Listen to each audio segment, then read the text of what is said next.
আজকে মালয়েশিয়াতে সুন্দর খেলা চলছে। বাংলাদেশ বনাম ইন্দোনেশিয়া।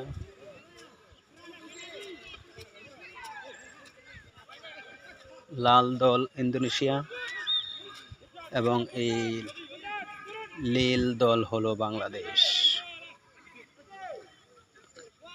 বল আক্রমণ চলছে ইন্দোনেশিয়ার দিকে, দেখা যাক কি হয়।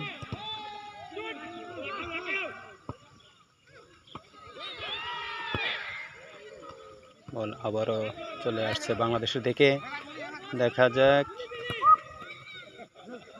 না, বল চলে গেল ইন্দোনেশিয়ার দিকে। খেলা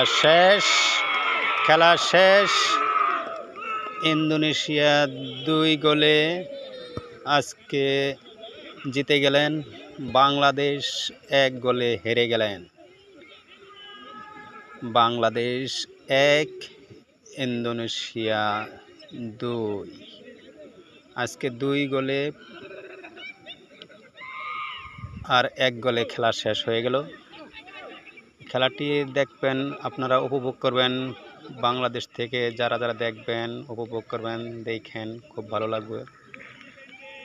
খেলাটি হচ্ছে মালয়েশিয়াতে, খুব সুন্দর খেলা হচ্ছে। আশা করি ভালো লাগবে সবারই। খোদা হাফেজ।